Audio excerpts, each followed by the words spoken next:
I'm Beverly, and I'm on the witness stand. Welcome back, everybody, to the witness stand, and this is part 2 of our recap. So the last time we looked at the powerful Murdaugh family, we looked at the boat crash that killed Mallory Beach and the financial pressure closing in around Alex Murdaugh. So tonight, whenever you're watching this, everything changes. We're going to walk minute by minute through one of the most analyzed nights in modern criminal history. June 7th, 2021, Moselle. The Murdaugh family owned a sprawling hunting property known as Moselle. It was more than 1,700 acres.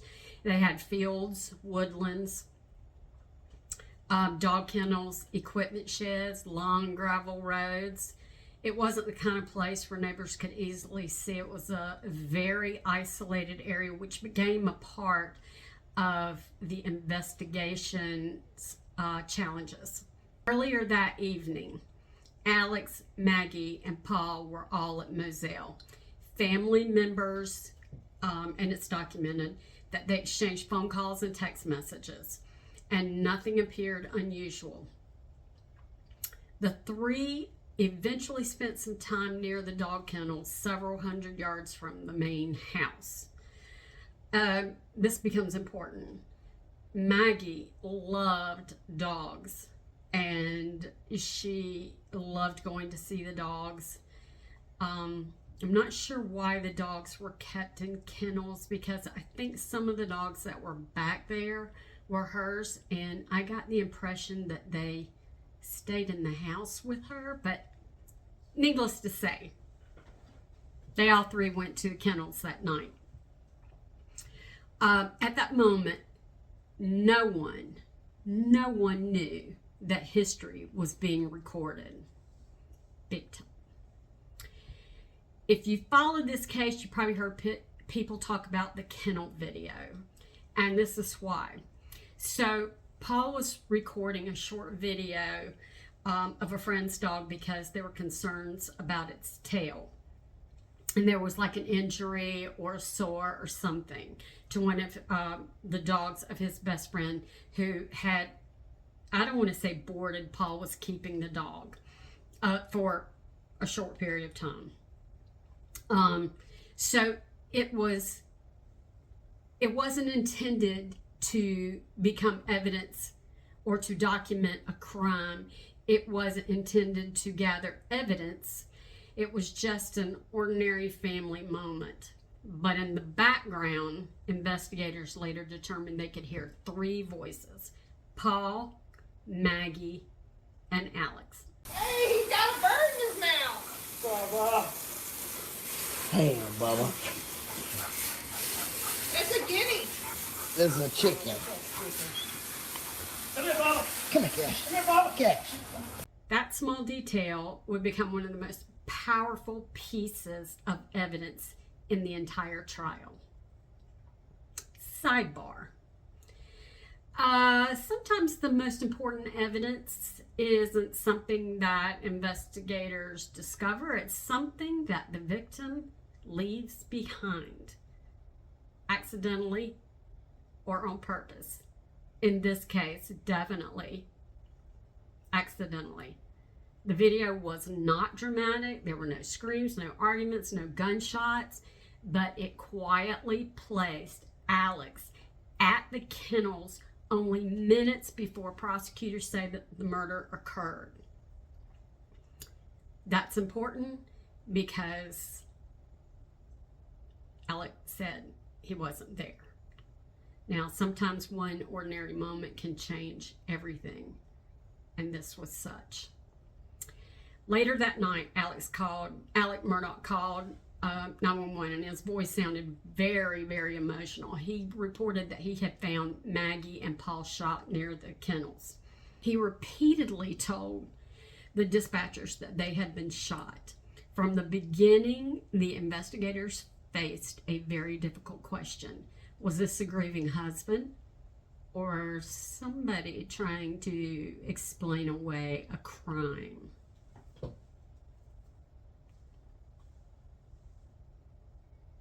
When investigators arrived, Alex spoke with law enforcement. He explained that he had been visiting his mother that evening. Oh, the story that gets weaved here. He said he had not been at the kennels shortly before discovering the bodies. Now remember the video. That statement's going to become very critically important. Prosecutors did not yet know about Paul's cell phone video. Now, sidebar, here's why lying matters. It doesn't automatically make you guilty of murder, and people lie to police all the time for different reasons: fear, panic, embarrassment. But when investigators prove someone lied about where they were during a murder, jurors naturally start asking another question. What else is he not telling us? Okay, the investigation. SLED, the South Carolina Law Enforcement Division, took over the investigation. So away from local and moved up to state investigation. They collected cell phones, vehicle data, shell casings, weapons from the property, clothing, DNA samples, thousands of digital records. Piece by piece, they started reconstructing the final hour of Maggie and Paul. Now, the exhibit of the day. Our cell phones tell stories. They tell every step, every text, every screen unlock. They'd have a field day with my unlocks. Every call, every movement. Prosecutors use that trail, that digital trail, to build an incredibly detailed timeline. And when this was talked about in the first trial, it was sometimes difficult to follow. And I will tell you that I would reverse or back up, rewind, so to speak. Rewind's, kind of in my day. But I would go back and play it again, just so that I could get a better understanding. So in this next trial, I will definitely try to get you so that you know the events and what specifically is going on, because it does get a little bit of convolution. The defense challenged a whole lot of those conclusions, but the electronic evidence became the major focus of the trial. The lie. For months, Alex had insisted that he was not at the kennels at the time or before the murders. Then came the kennel video. Friends immediately recognized his voice, and they had quite a few people testify to that fact, that that was his voice, Alex's voice, on that recording. Once confronted with that evidence, Alex changed his story. Yes, he had been there. He admitted that he lied to investigators. He testified, and this was when I first heard this piece of it. I think it's been a while, so I think this was the first time I heard about this piece. But he said that he testified that the reason he lied was because of paranoia from his opioid addiction, and he just didn't trust law enforcement. Maybe that's because they were defense attorneys, but also remember that some of the family members were solicitors. So I don't know. I think people use, and this is Bev's opinion, I think people use that "I'm afraid of the police" argument as it's almost a cliche now. So I'm not sure how much. Okay, well, I won't give my, okay, I will give my opinion. I didn't really hold a lot of validity to it, to the fact that he was afraid of law enforcement. He was a very powerful family. He knew all of the law enforcement there. So, okay, prosecutors had a different view. They said that he lied because the truth would place him at the murder scene just minutes before Maggie and Paul were killed. Now, I want to tell you that throughout this trial, there was a lot of video evidence, and he and his attorney, one of his attorneys, went to the police station to talk about, like where the case was and stuff like that. And the investigators asked them some more questions, and they dropped a bomb on him that there was some video evidence that he was not aware of. The look on that man's face was priceless. Priceless. I hope they show that video again. So the trial begins. This is such a long case. When the trial finally started back in 2023, the courtroom was packed. Now I've got to interrupt here. I remember when this trial first started, I remember watching it, and the courtroom in the very beginning was not packed. Later it became, it didn't take long, but the reason I say this is because I remember seeing open seats in the courtroom, and I contemplated being nosy courtroom observer that I am, just primarily nosy. I noticed that there were empty seats, and I knew this case was going to fascinate me. So I started plotting how I could go down there and sit in on maybe one or two of the first days. Obviously, it was not the most important days, but I was not going to spend a month in hotel or Airbnb to stay there for that case. But God, I would have loved to. And I would have probably, I may not have even needed an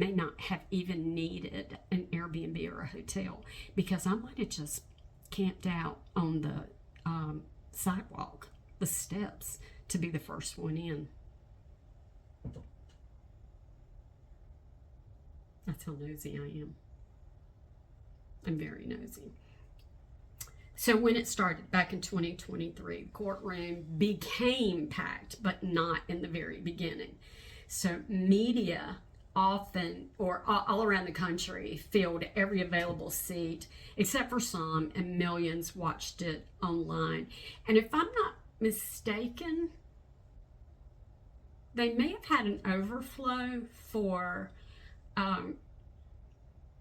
people, reporters, maybe. I don't know, because I might be getting that confused with the Karen Reed trial or the Diddy trial. But anyway, it was full. It was absolutely full. So here we go. Millions were watching it online, and then what they quickly realized was that the prosecution had a very difficult challenge. There were no eyewitnesses, no confessions, no murder weapon. Instead, they built their case entirely on circumstantial evidence.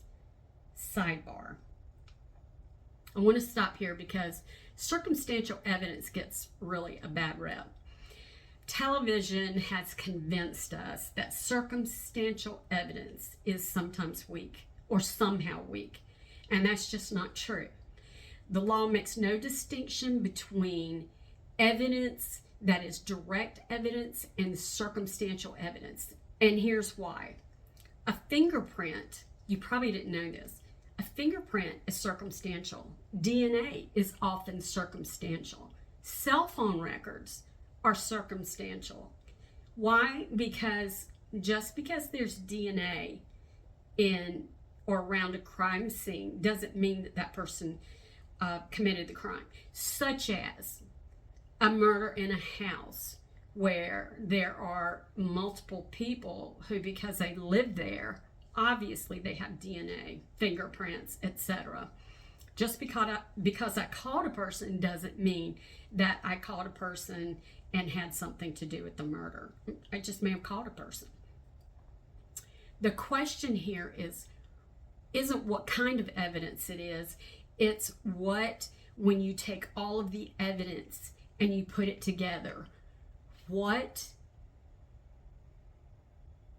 taken together will convince the jury beyond a reasonable doubt.